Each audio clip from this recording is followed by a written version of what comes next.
What's up, guys? How's everyone doing? We're back. Week 2 of the BBL season. I'm facing Daha and his Helsinki Hydreigans. I'll put his team up on the screen here.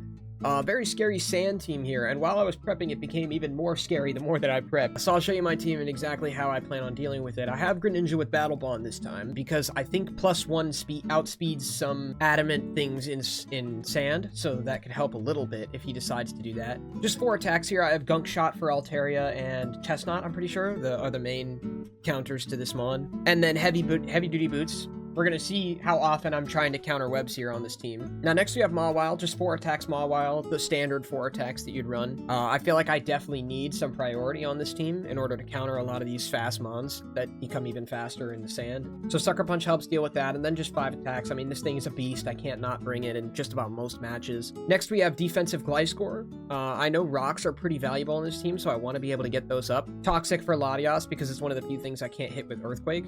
Just Earthquake and Toxic is a great combination, and being able to kind of stall things out with Protect maybe could prove to be helpful. Now, next we have Boots Arcanine. I just didn't generally want to be locked into an attack, and Flare Blitz is actually not that useful on this team. It's mainly just Houndstone if he's not Sand Rush and he's fluffy instead would be the only thing that Flare Blitz could be good for. Maybe Chestnut too if it's Terra Steel, but I have close combat for that. So it's like, I have options here. Maybe Chestnut pre-Terra actually could be a problem, but mainly just Agility, trying to be faster than everything in sand, because it's faster than Excadrill in sand. It's faster than Stoutland in sand. I can close combat those things. I don't have to worry about those. Next, we have Ability Shield Flygon with Terra Steel, because that walls Excadrill pretty damn well, pretty damn effectively. So I'm hoping to get a couple Dragon Dances off, maybe even be faster than everything in sand, like I said before. But Terra Steel with Levitate is an incredibly valuable asset on this team. I just have Roost so I can hopefully Dragon Dance up and stall out a little bit longer. And then last, we have Boots Cryogonal. So we only have one mon here that gets affected by webs. The Boots obviously just to help against rocks that he might bring on T-Tar or maybe even Excadrill, but Freeze Dry is just so strong onto his team. And then I have Toxic on here for like a Lottie if it decides to start coal mining up on me if it's both. Rapid Spin just for general hazard removal and of course recovery, but this is mainly just my Spadef wall. My hope is that, you know, if he does lead Galvantula, I can get rocks up on Gliscor and then swap into Cryogonal and hopefully remove his webs. But even then, like, that might not even be the game plan, genuinely. Because, like, I don't think I need to remove webs. Like, the only mon here that gets affected by webs is already slow and has priority. So, mainly, this is just the ultimate web stopper. But sand is scary. So we'll see if that sand comes. I'm expecting Excadrill. I'm expecting T-Tar. I'm expecting Latias. I would say I'm expecting Houndstone. If I had to give predictions for the last two, I would probably say Galvantula I think is valuable here to him, and I would say Cinderace. So those would be the ones that I'd expect here. Just off quick top of my head, Excadrill, Cinderace, T-Tar, Latias, Galvantula, Houndstone. So those are my 6 predictions, but he's challenging me as I'm making this, as you can see. So we're gonna head right into this battle, and we're in.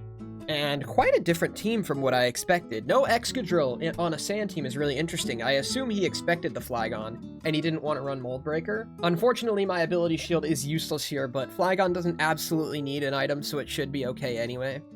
The Stoutland could be scary, because that thing has Terra options. I'm just going to go Gliscor. I can Toxic on anything that tries to set up. We're probably going to do a Rocks for Rocks thing here, and I'm fine with that. I beat this thing 1v1. No, he's just gonna Ice Beam. He's gonna Ice Beam. Ooh, that's scary. That's scary. Okay, so I'm down turn 1. Maybe I go Mawile here, and I can get a strong knockoff off. A knockoff off. I'm afraid that allows Chestnut to come in too quickly, but maybe it doesn't, because maybe I'm faster. I did forget to run Intimidate on Mawile, which is a little unfortunate, but maybe I can play it off by saying I was trying to block Intimidate Stout. My only other option would be to go Flygon and D-Dance up off the Terra Steel, but I think he can just go Stoutland and then Terra, and he's faster than me. So I'm gonna go Mawile here, and then I'm gonna Terra knockoff, Mega knockoff, I mean. Knock off the Chople on the Earthquake. Okay, so I'm definitely in a bad situation here. I'm taking too much damage. I'm 100% just gonna Iron Head here. If he wants to go Cinderace now, it's fine. But, I mean, I'll be taking the Rocks damage onto him plus that. Okay, so this thing was just a sack. That's really interesting, because now he's only got 2 more turns of sand left on this Stoutland. I think I have to Sucker Punch here. My team is too weak otherwise. I don't have a switch in, unless I want to go Flygon or Predict with Arcanine. But I think I just need to Sucker here. I mean, it's good chip. The question is, do I now kill with a water shuriken? And the answer is only if I hit 2 or more on Greninja. Or 3 or more, I mean. If I hit 2, it's not killing, which is rough. That is actually really rough. So I think I'm just gonna have to go Arcanine and E-Speed then, which is annoying, but not much you can do. So we get the kill there, and now Sand is completely gone. I kind of prepped a little bit too much for this Sand gimmick, I'm starting to realize. So the Latias comes in here. I don't know what this thing is planning on doing, but I'm just gonna go Cryogonal. I assume it might Calm Mind. It's Earthquake. Interesting. I mean, we definitely outplayed that turn. I can get a Toxic off here. If it is Aura Sphere, that's fine. This thing comes in, and it's not Boots, which is very nice for me. Now I've definitely got to make a decision. I honestly don't feel like Flygon is as valuable as it could be, especially when I still have to play around the Mega with Altaria. So I am going to go into Flygon here. He did try to predict. I mean, if he allows me to get a Dragon Dance off, I'll take it. But yeah, that's just going to get toxic. So now we're still left with the same scenario where Greninja is not able to kill. In fact, E-Speed is still only in a close range. We are actually in an incredibly tough scenario here, because I don't know if this thing is Choice Scarf. Unless I check, is it banded? No, it's not banded. We are actually in a very tough scenario here. I'm not exactly sure how to play this, because if he's Scarf, then I'm low-key just cooked. But I'm dead to a high jump kick on whatever I go. You know what? I don't need Cryogonal anymore. I'm gonna go Cryogonal and I'm gonna Freeze Dry. I think this sack might just be what I need in order to allow something to come in. So now I've sacked enough to where Greninja can come in and get the kill. And I'm hoping that he thinks he's faster because of Choice Scarf. And I am able to get the kill there, so Battle Bond now activates. The problem is I'm not sure I can do that much to Chestnut when it comes in. Okay, so this is a Mega Altaria. I am gonna Gunk Shot here. Hopefully he Terras, but I wouldn't be surprised if he doesn't. Or Mega, I mean. Now he does Mega, and I do miss. Which is just an unfortunate way. I mean, there's not much I can do here. I'll type a rip in the chat, you know, that's kind of just how the luck plays out, unfortunately. I'm going to try to get an agility off, but he does have Earthquake, so it is going to end the game. Unfortunate luck there. If I hit that, I definitely had a chance. But unfortunately, that's just how the luck goes. I mean, I got lucky in the first game. If you didn't see that, you can go watch that and see just exactly how lucky I was. It was a pretty lucky turn. And I got an unlucky turn there. Just kind of unfortunate, the way Pokemon rolls sometimes. It might not have mattered. I mean, I know that Chestnut is bulky.